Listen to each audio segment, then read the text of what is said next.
Welcome to this special presentation. I'm your host, Jim Serpiello, Emperor and publisher of the Austin Arena, a magazine that in the 90s showcased unsigned local talent in the live music capital of the world. Today we have in studio the one and only Bevis Griffin, who appeared on the Arena cover in 1994. And for those who don't know of him, Bevis' story is a wild ride to the heights of the rock and roll roller coaster that is the music industry. A consummate star in his own right, his friends include some of the world's most famous and influential icons in music history.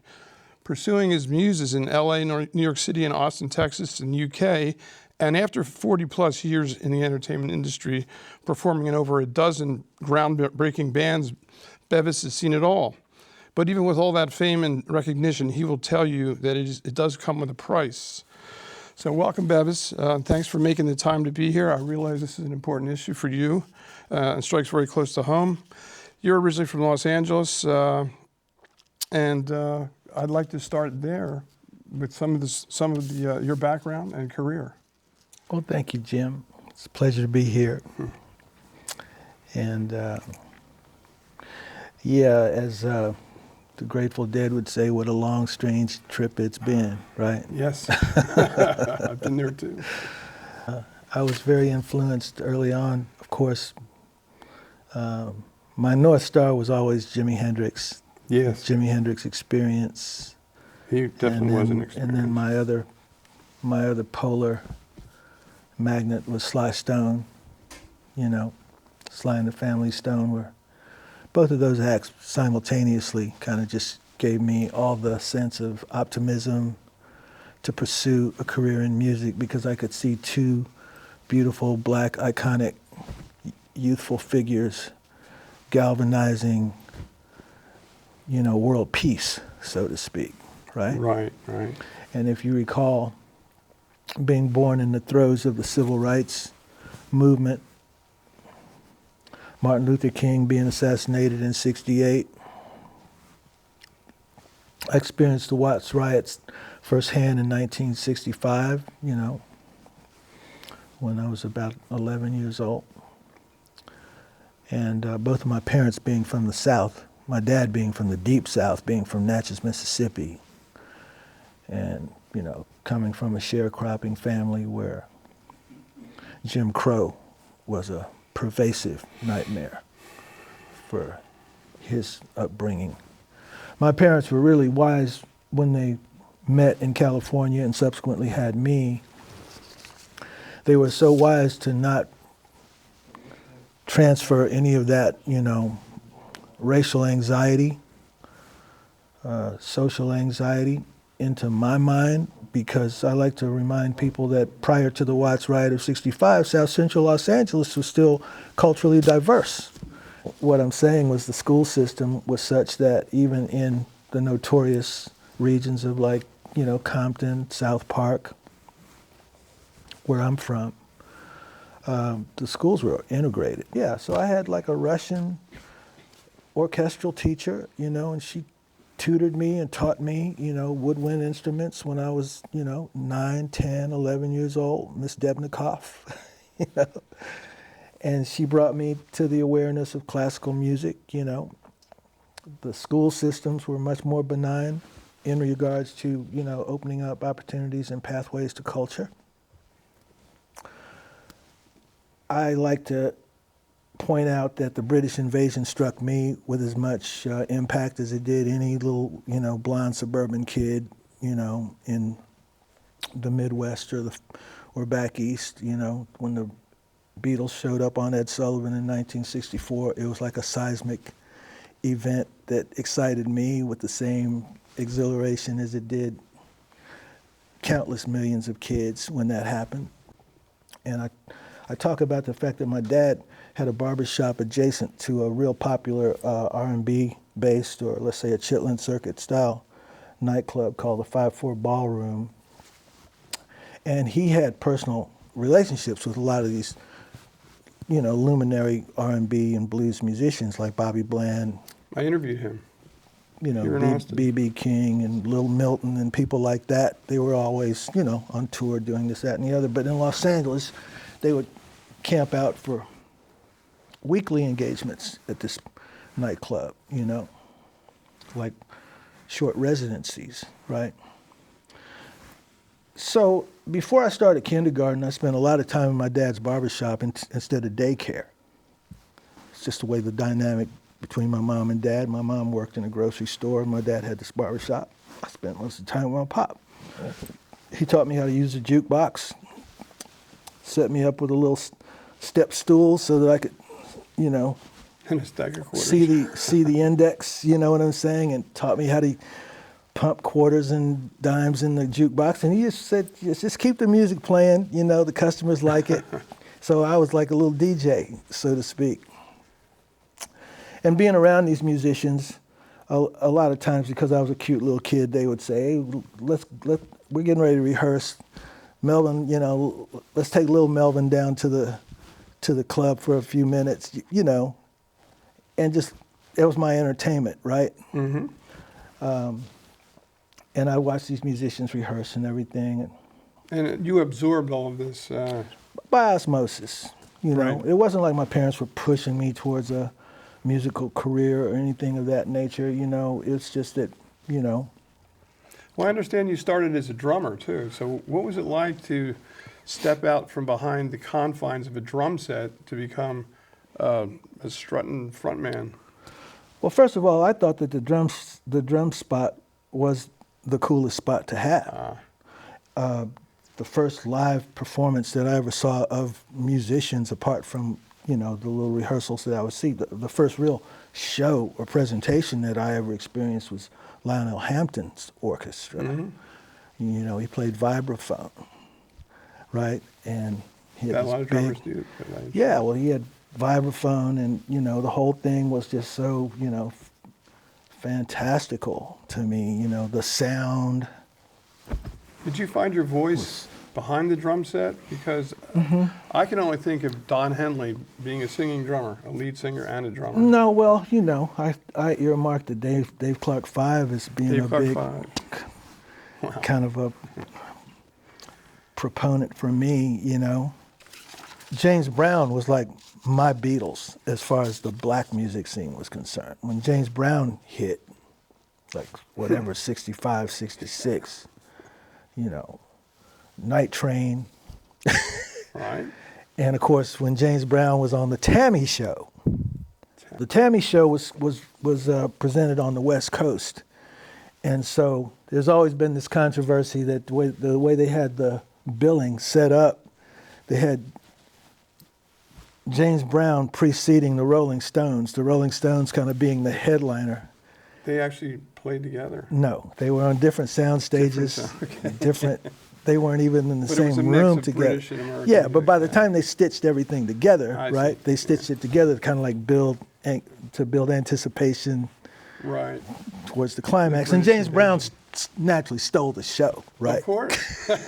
And Mick Jagger famously would say, well, you know, first of all, we weren't in the same room because if we were in the same room, there's no way that we were going to play after James Brown. If I What an act to follow. if I had anything to say about it, growing up, you know, there really wasn't that segregation of like musical genres back in those days. You could hear country and western songs and rock and roll songs, and you could hear British Invasion merged into the set list with Motown or, you know, Stax. You could hear all this stuff in one hourly playlist, right? So I remember I'd be roller skating with my little transistor radio that had like the little one plug, you know what I mean? It's an Right. AM radio, you put it in your pocket. I do. And I used to love the Everly Brothers. The Beatles had that same sense of like harmony and everything, you know what I'm saying? Their music spoke to me in a way that was very organic because they were drawing from black culture Exactly. in their presentation. And the Rolling Stones even British more so. rock, that's right. They wanted to be a Their first actual three blues Rolling band. Stone albums were a complete black cover song. That's right. You know what I mean? And the the Beatles playing a lot of Motown, you know. And of course, the black entertainers of that era were serious as a heart attack. Because I'm talking about like Jackie Wilson, and I'm talking, you know, Sam Cooke, and I'm talking, you know, Otis Redding, right? These guys that are just like nuclear-powered vocalists, right? I couldn't sing like Jackie Wilson if I tried, when I'm like 10 years old, but I could sound like John Lennon or Paul McCartney a little bit, or I could sound like Mick Jagger a little bit, even as a child, right? It was like, that was a low-hanging fruit, so to speak. Right. So I migrated from Los Angeles, California to Wichita Falls, Texas, because my parents had separated. There was like some financial strife in the aftermath of the riot that negatively impacted my dad's business, you know what I'm saying? He had an alcohol problem, and then he developed a case of tuberculosis. And so when that happened, my mother had already relocated with my 3 younger siblings to Texas because she rejoined her nuclear family just to reset her life, so to speak, right? My mom said, look, if you can come to Texas, I'll help you get a drum set. And that was kind of like the carrot that lured me to Texas, right? And I became like the little man of the house in a matriarchal household because it was my mom, her mom. And the Austin music scene was just... I hadn't come to Austin yet. Oh, not I'm in Wichita Falls. That's right. So what I'm alluding to was I get to Wichita Falls in 66. By 67, I'm going through middle school. 68, I'm going into high school because I'm taking summer school classes the whole time that I'm there to get the hell out of school. That's my mission, is just to get out of school. To get back to Los Angeles, that was my thing, because Wichita Falls was really a depressing kind of experience for me because the city was segregated, still segregated. The year I entered Wichita Falls High School was the same year that they integrated the schools because they were 2 years out of compliance with the Civil Rights Act that Lyndon Johnson had mandated, right? So they were in jeopardy of losing whatever sort of federal funding or support that school system would have been entitled to. They were about to be, in default. So they did it begrudgingly, so to speak, right? Closed a completely beautiful new black high school, which was called Booker T. Washington High School. And the plan was to disseminate all of this, 800 count student body to the 5 pre-existing white high schools to meet compliance. Yes, history making. So that first 90 days of high school for me was completely tumultuous because there were pickets, as you can imagine, just like you used to see on the news feeds from Birmingham or Selma, Alabama. Yes. It was like that, you know what I'm saying? Right. And so it was that tangible, that it was that tangible to me that they didn't really want us there. And I had always been a good student. School was not anything that I ever really, had an aversion to. I enjoyed school. I was a good student, and I liked going to school, just the social interaction of it. But in this particular case, I became withdrawn. And I almost became more introverted. Depression? Yeah, I mean, in hindsight, I can see that being the case, you know what I'm saying? Because it was just a culture shock, right? Right. While that was going on, I'm teaching myself to play drums in my mom's garage. And that's pretty much my routine, wash, rinse, repeat. I go to school, I come home, I do the schoolwork, go to the garage, and then play drums until 10 o'clock, because that's the neighborhood noise curfew. And I'm doing that for like a little over a year. So by the time that I'm getting to the point of graduating high school, I've developed this skill set to where now I'm ready to venture out and start to play with other musicians around the city. And they had a teen center, and that's where I first started to see bands from Austin come to Wichita Falls, because they'd be on this circuit moving towards Oklahoma City and Tulsa. So once you get into North Texas, it's like Dallas, Fort Worth, and Denton, and then you'd stop in Wichita Falls, and then go up to maybe Lawton, Oklahoma, because there was a big Air Force base there. Wichita Falls had a big Air Force base. That was the other draw. Shepherd Air Force Base was a massive installation. So there was entertainers coming through because of that. And then there was a district in Wichita Falls called Flood Street, which was a Chitlin Circuit stop, to where you would see, like occasionally, like Ike and Tina Turner, or O.V. Wright, or some other what I call R&B luminary, right? But through all of that exposure, I had gotten into the habit of like going to some of these events, and I figured out if I could go early, I could hang out and meet the musicians and talk to them and ask questions, because there's no internet, there's no how-to books.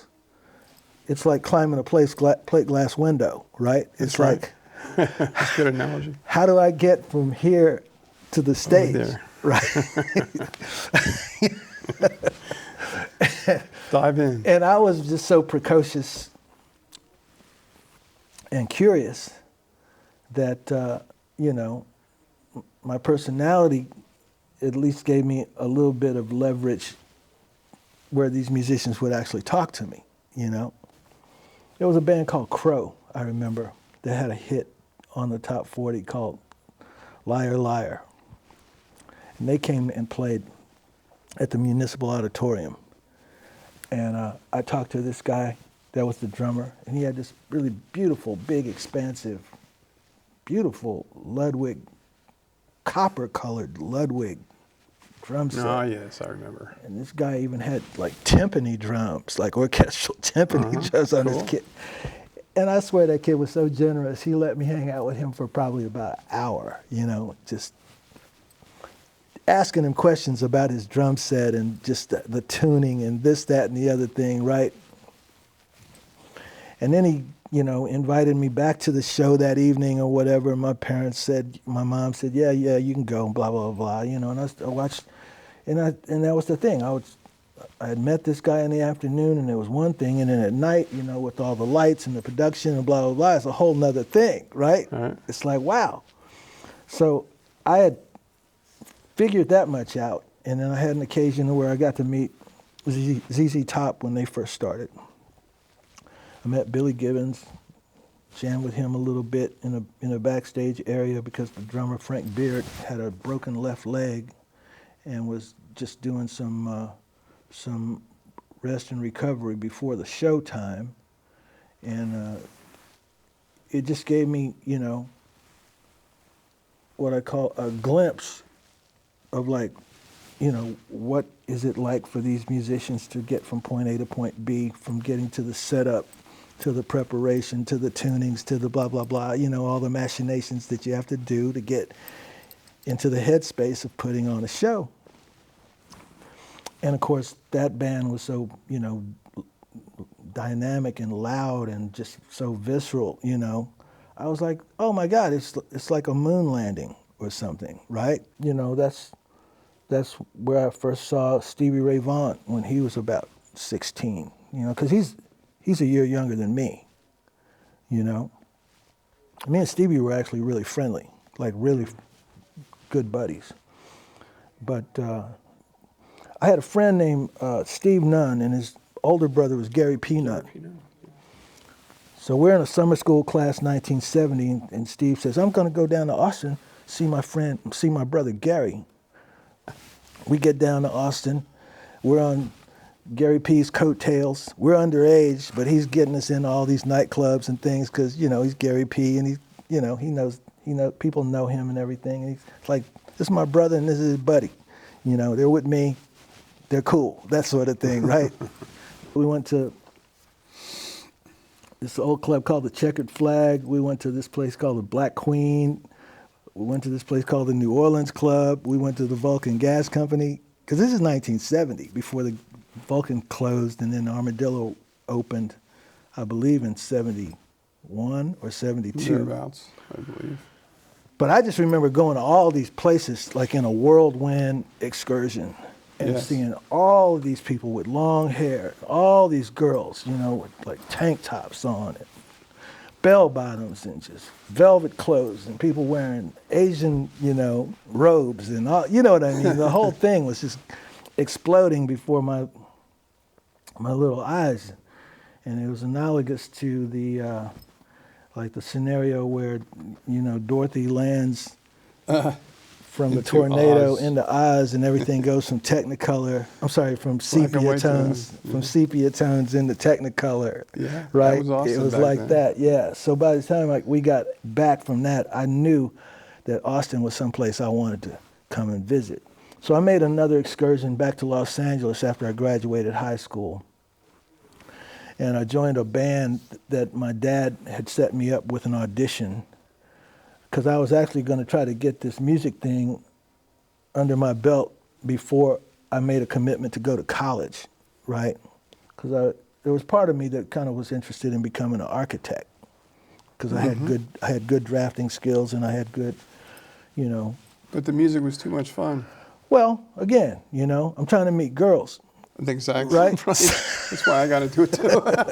And so I got with this group, and we were out supporting like O.V. Wright on some dates across the Midwest, and this went on for a couple of months. But then I started to notice that the payroll started getting sketchy. We'd get paid on time sometimes not, sometimes, and it seemed like incrementally it was getting longer and longer between like paydays. I called my friend Jimmy in Austin, because my mother said Jimmy had been looking for me, because the drummer from his group, he had already formed a version of Franklin's Mass and moved to Austin. Oh, Franklin's Mass.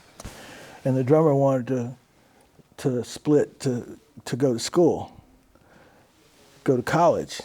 And he was looking for me to see if I could sub or whatever. And I said, I don't know where Bevis is, but I'll let him know that you called, that sort of thing. When I called my mom to let her know that I was stranded in like Canton, Ohio, you know. So Jimmy says, you know, if you can make it down here, I'll send you, you know, some money for bus fare or whatever. But I'm trying to get this thing going.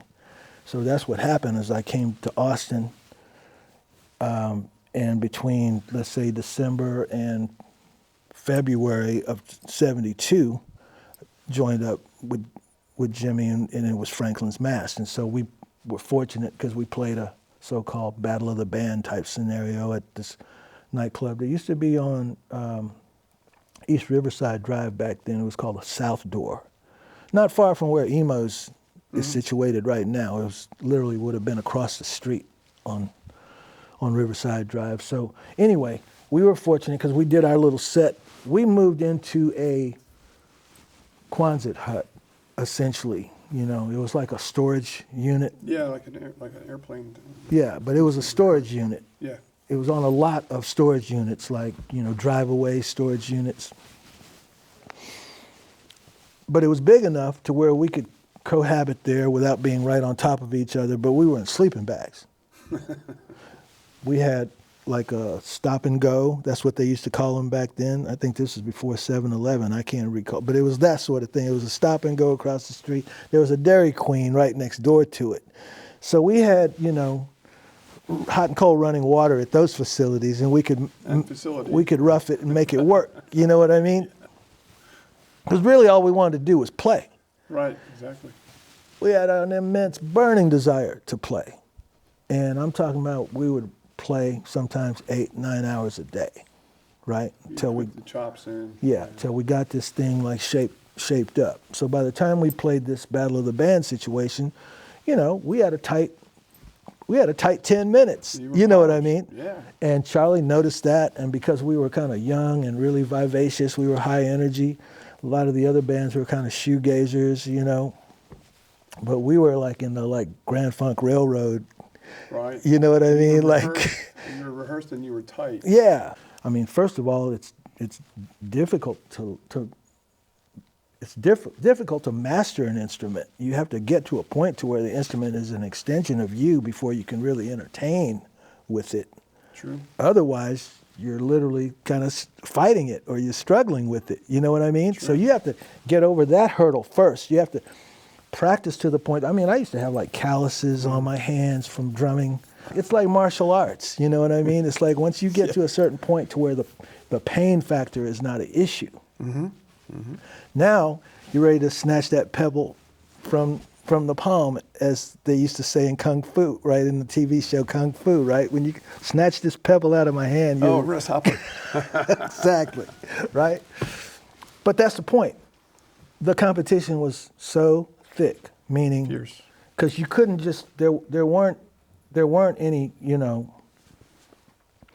There weren't any open mics to where you could just kind of like roll up and just kind of, you know, pretend to know what you were doing, you know? Like, there was no tolerance for that. And when this was in the 70s? Yeah, this is 1972. Okay. So when we got signed by the Hatchet Talent Agency, that was the same agent that booked Crackerjack, who was like we played for him too. one of the biggest bands in Texas, apart from maybe ZZ Top. You know, they were definitely the biggest unsigned band in Texas. Because we're talking about the rhythm section of Johnny Winter. Yeah. After Johnny Winter broke international.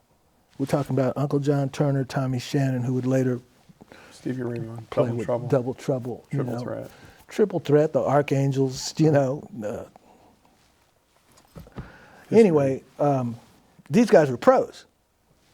Like, Oh, yeah. like real pros. Yes, they were. And so my thing was they liked me because I kind of had this image that I was emulating, like Jimi Hendrix and Sly, and I caught their attention because they were like, "Look at this little guy," you know, like that sort of thing, right? Well, you know, they knew Jimi Hendrix, like for real. Yeah, for real.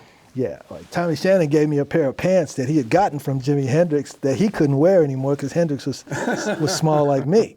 But yeah, I mean, image-wise, I fall in that gap behind Jimi Hendrix. Yes, Definitely before Prince. There.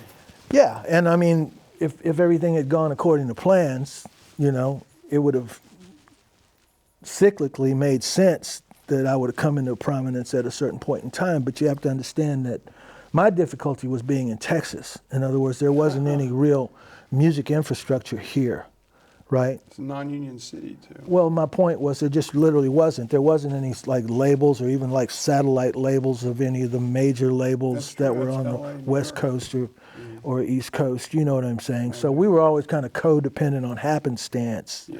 That somebody would kind of float through Austin, see you in a good night of performance, and then make an overture to you. You know, it was like fly fishing.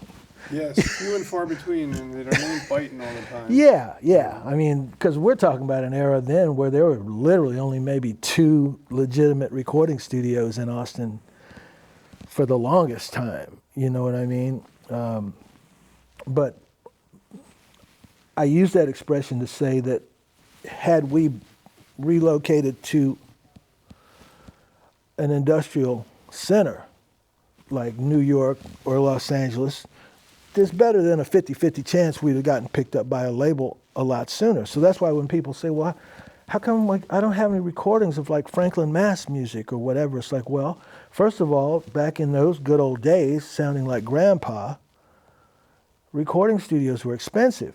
Yes. And you had to have some sort of bankroll, you know, to get access, unless you had what I call the good graces of a studio owner. And we did series of, you know, different little demos, you know, here and there. But these were normally just very modest, bare bones recordings, like 4-track situations or 8-track situations. It wasn't like, I didn't get into a legitimate recording scenario until 1979 is what I'm thinking. There was a facility that had opened up off the feeder road of I-35 near 5th Street called Third Coast Studios, run by Michael Block. And it was literally functioning as a soundstage for TV and film, but they had a multi-track Harrison recording console in there. And Michael Block had seen us and liked us and kind of invited us in, you know, to kind of like work some of the bugs out, you know, of the wiring, that sort of thing. And then I had the fortune of getting a sponsor, a lady named Elisa O'Leary, who was managing a popular group in Austin called D-Day at the time. She bankrolled the recording of an EP's worth of material for us. But this was at the point where I was literally forming my first group as a lead singer, a group called the Bats. That was your first lead singer? Uh-huh. Yeah, I had been in Franklin's Mass between 72 up to around 70, 75.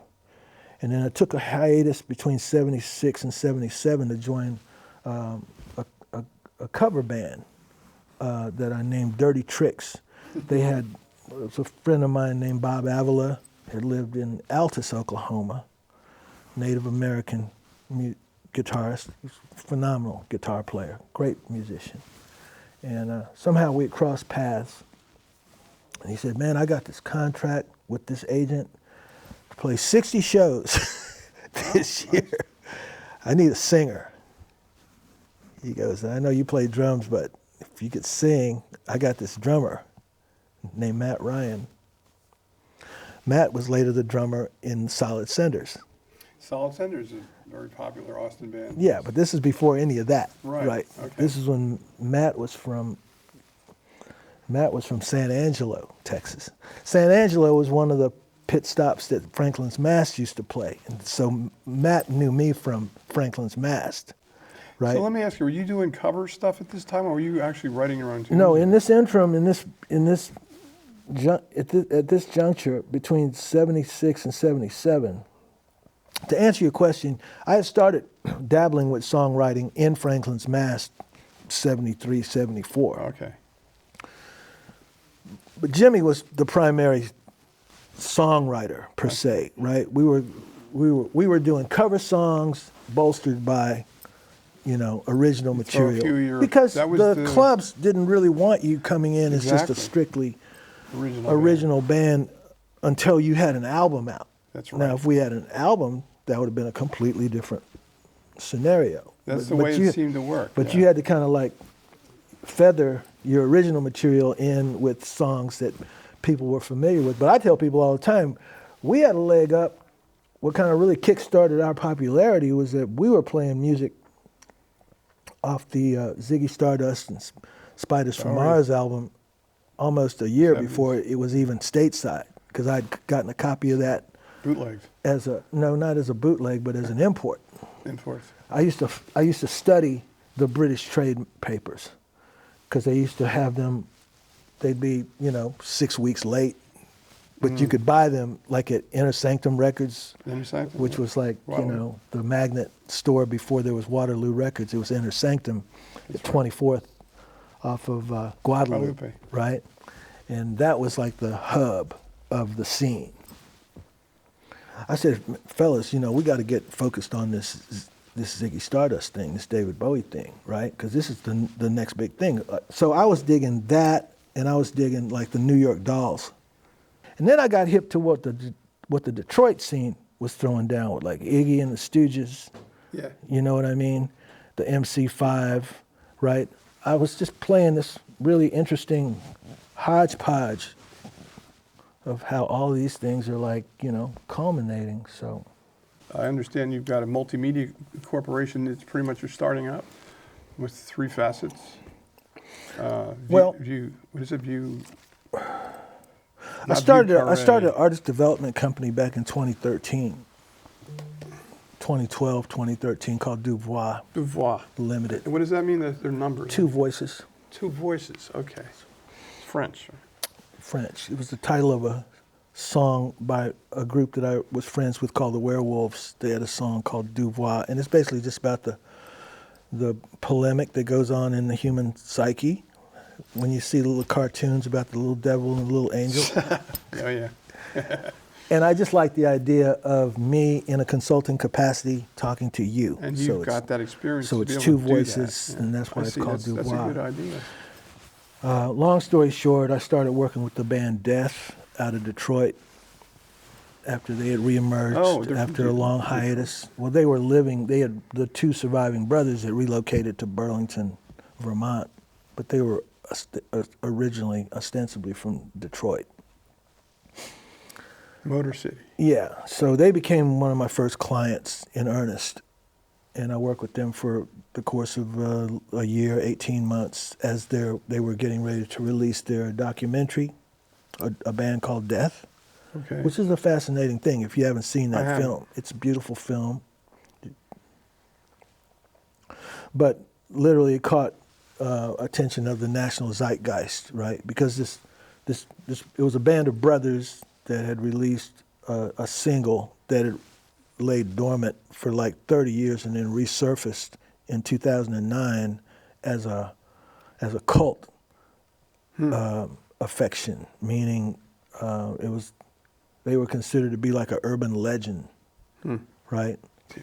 Their whole story was documented, in a 90-minute film that caught international attention, and they signed a record deal 30 years after CBS had dropped the band because Really? they wouldn't change their I'm not name aware. from the band Death to almost anything else in the phone book. It's a fascinating story.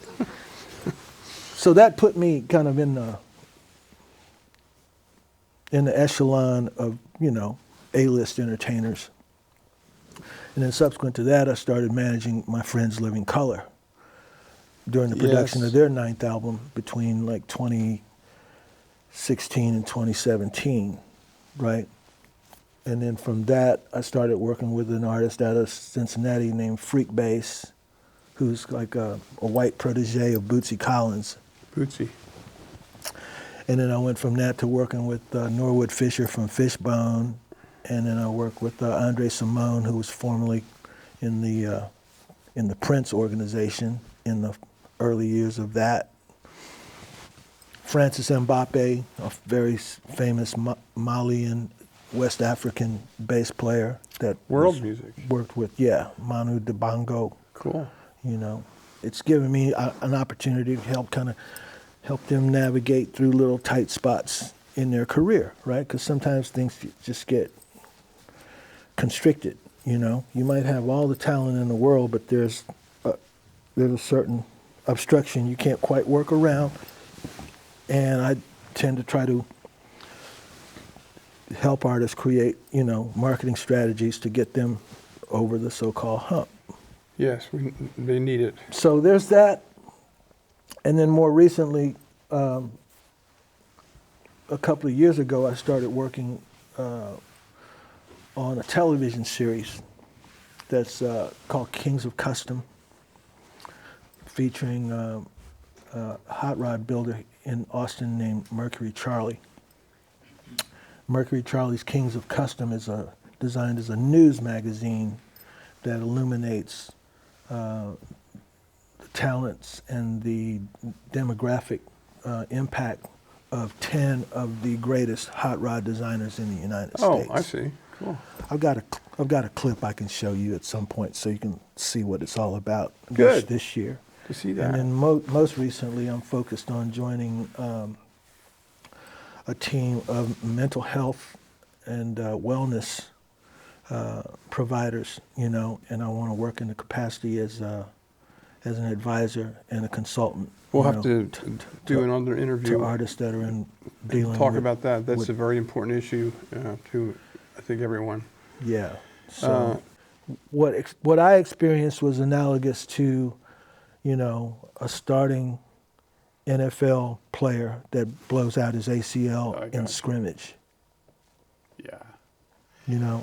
So that's a whole nother story. I mean, I wrote a book to kind of like detail the ins and outs of that What's whole the book? situation. We're looking for publishers this year. Yeah. So as soon as I get that ironed out, but it's called Memoirs of a Black Rock Maverick. Okay. I wrote the book to be a source of inspiration to musicians, to show them what I call the real deal, dirt under the fingernails experience of really what it takes to get from point A to point B. Whether or not you see a pathway or not, it's literally about willpower. For me, I've been really blessed to have gone through all of the experiences that I've had and come out whole, meaning, clean-minded, clean bill of health, sober, in tune with God. Everything is just the way it's supposed to be for me right now. You're a survivor. I've been blessed in that regard. When you look at the numbers, it's 1 in 73 musicians apparently have some sort of mental illness, and that number is shocking. I was unaware of that. I'll put it this way, the path that I took was treacherous insofar as that there were so many pitfalls. The only thing that essentially kept me afloat was the fact that I was kinetic, like I was always in motion, like I never just settled for just one scenario. When you use the expression chameleon, I'm extremely adaptable, and versatile. And that's just simply because I love music, That's it. And I have... Keeps you young at heart, and that's what you are, I think. Like I said, I'm just so fortunate that I feel blessed and highly favored, Well, I'm so glad to have seen you again. It's been 30 years since the first interview with me, and I appreciate it. And I hope we can do this again because there's so much more we can talk to you about. So, Bevis, how can people get in touch with you? There's lots of source material from Southwest Texas University. Journal magazine, of Texas the Music Journal History. of Texas Music, right? And Gene Fowler, look at the Texas Music Museum. You'll find this on their website. Well, anybody that's interested can visit bevismgriffin.com. With regard to the artist development outlet, you can visit Duvois Limited. Can you spell that? DEUXVOIX LTD. Okay. .com. Right? Two spirits. Right? Two voices. Two voices, I'm sorry. Right. And Two spirits is something else. I also have an educational platform that I'm developing called Duvois Apex Solutions. That's right. And this is an educational platform that's designed to provide a source of academic information for music academies and music instructors with regard to the direct influence of African American culture in the development of popular music. Excellent. So that's pronounced Bevis. It's DVA Solutions. Bevis. Mm-hmm. DVAsolutions.org. Okay. But we're looking for some corporate partnership to marry to that because I think that it's an essential component, of cultural understanding. When you understand that everybody's got skin in the game, Black culture has made so many significant contributions, to the development of American pop culture. On rock and roll. You know what I'm saying? There actually are samples of music that we've provided on bevismgriffin.com. So, there's definitely substance to the conversation. It's not just predicated on hearsay. Yeah. Okay, well, with that, we turn it over to you. Thanks again, and good night.